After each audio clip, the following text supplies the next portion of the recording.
here today, so I'd like to ask Swami to say a few words. Thank you.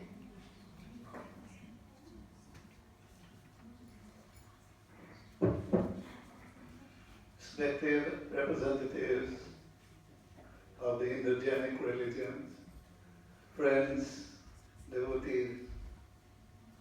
I always thought that there were two sources from which the society are being influenced. One of them is the home, and the other is the education of institutions. That what happens in the home and in these institutions,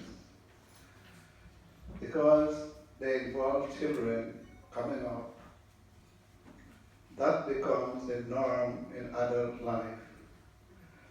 Therefore, we take care of the home and the school, we are taking care of the world. But then something as I come up in life, nearer our time, something else came to mind, and that is religious institutions. Because many people, there's another source that really influences nearly the whole world. And therefore, if these sources, these three sources, can really provide the necessary inspiration to live in harmony and peace, then the problems that we face today would not have existed. But if we look at the world, we examine the world, we examine what is happening in the world today, we find that religion is probably largely to be blamed for what's happening. So it's a matter of looking at religion and the rule of religion and try to define what really religion is. Otherwise, we can actually develop a name and we call it a religion. So, in this little paper, I'm trying to discuss that particular, around that point. Hinduism takes into consideration the inclination of everyone and accordingly prescribes suitable paths for spiritual development. For example, some may be actively inclined, some emotionally, and some intellectually. And accordingly, different pathways are recommended, like for instance, the path of devotion, bhakti, or the path of action, karma, and also the path of knowledge for an intellectual. So human beings, generally, we are either, we come under one or the other categories, either way intellectually inclined. And to that extent that our nature is purified, we experience peace of mind in the process. All negative tendencies that disturb the mind disappear. Because when you look at everyday life, what is the real problem? What is the real cause of the problem in the world today? The negativeness that creeps into our lives, causing us to behave abnormally. And really, no sane people will go out fighting and killing and this type of thing. So, it is that type of mental abnormalcy that develops within us, causing us to behave in an abnormal way. We are giving examples such as Maharishi Valmiki, who in his early life was really violent. But we know in his later life because he was taught how to become changed, how he can change his life by Narad Muni, one of the sage who was attacking. And the sage made him helpless and then taught him a mantra. He said to him, rather than going and killing and these type of things, what are you doing it for? You go and repeat this mantra, and this mantra will help you.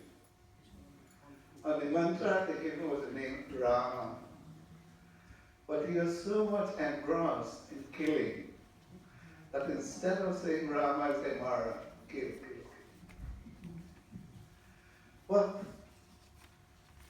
ideal and the idea with which, and the inspiration and dedication with which he was repeating this mantra and focusing on the mantra, all the negativity that was there in his mind of killing and killing actually was destroyed. And positiveness came to his mind, so positive that he became very, very compassionate. So we see the transformation from violence to compassion. This is what religion is meant to be. And that, I think, is the purpose of religion. To transform people from a violent state into a less violent state where they can realize and feel the suffering for others. And accordingly, rather than trying to destroy, trying to help and protect. So we have another example of this particular type of teaching. Another example in one of our saints, who we gave later saint, was Tulsidas. Tulsidas was very much attached to his young wife emotionally. And one day his wife told him, he said, the same way as you are attached to this body of flesh, bones and blood, if you attach to Rama, if you repeat the name Rama, you will be eternally blessed. And he was very much shocked by that. And he started dedicating himself to repeat Rama, Rama, Rama. And he was transformed from that emotional state, attachment, to a state of love, loving understanding. And he also translated the Ramayana. So these are two examples where religion, the objective of religion, is to change us from our negativity to make us more positive in life, more understanding, more compassionate. So that so much compassionate and loving that we cannot bear to see the suffering of others. I go back to Valmiki here, that one day he went to have early morning to have his bath, and he saw a hunter killed a crane. And the female crane was jumping about with his friends. And that Valmiki, who used to kill, was so much compassionate to see what happened to the crane that he cursed that hunter. So this is where compassion should develop within us, not only for humankind, but as compassion gets deeper into our consciousness, we become compassionate to the whole world, the entire world, to everything that is in the world. And that was what our Shanti Yajna was about, to develop that consciousness of awareness, a sense of responsibility for everything that is there. How can we define religion? Religion is that which leads toward that source, is Sachit Ananda, which we translate as absolute existence, absolute consciousness, and absolute bliss. Therefore, it is a source of total fulfillment, achieving which nothing more remains to be achieved, knowing which nothing more remains to be known, as Lord Krishna explained in the Bhagavad Gita. In this land, there is no room for frustration, jealousy, greed, etc. These are the things that destroy the mind. So when we come closer to God, nearer to God, who is the source of happiness, who is the source of joy, how can we experience jealousy and all this type of things, and causing war, fighting with mankind? In fact, in creation, among creation, man is the only creature that is killing his own kind. Not of God's creation is doing that. And hunting one another, animals, birds and animals, kill. So we have to then look then, when we talk about God, the source, whether God will be pleased with us by killing His own creation, or whether God will be happy with us, He protect and help everything. It's common sense.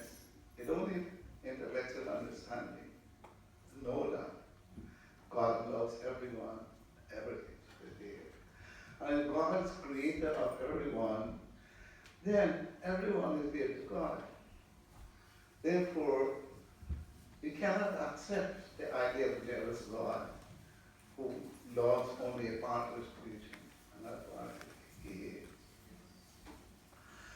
So, and if we are to define the character of a spiritual person in the words of the Gita, one who is not violent, nor motivates another to commit violence.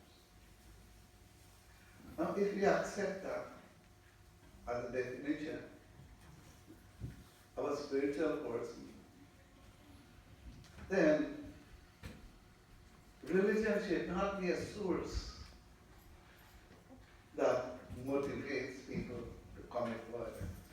Religion should be a source by which people actually are encouraged to be more loving, more caring, and compassionate to all creation.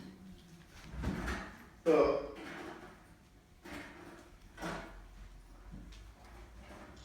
the Gita also defines the attitude and behavior of a spiritual person. How does he eat? How does he speak? How does he walk? And how does he say? So it's not just a matter that I say, this man is religious or this man is spiritual. You have to examine his behavior, his pattern of behavior, the way he thinks, the way he acts. And this is necessary, particularly in our present-day world. Because the world today is like a global village, and we are very much interconnected. Our behavior and attitude is very important. One morning, I was standing in front of the ashram, and a gentleman saw me and asked, which religion do you belong to? I said, I'm Hindu. And then the reply was, you are very gentle people. I turned back to him and I said, you do not understand my religion. You do not understand my religion. But what you understand is my conduct. A man is what his conduct is, not what his belief is, or what his conduct is. So, we have to look at things. A lot of things are coming to us all the time. My religion is peace, my religion is this, my religion is that. It doesn't matter what your religion is. But your conduct is very important.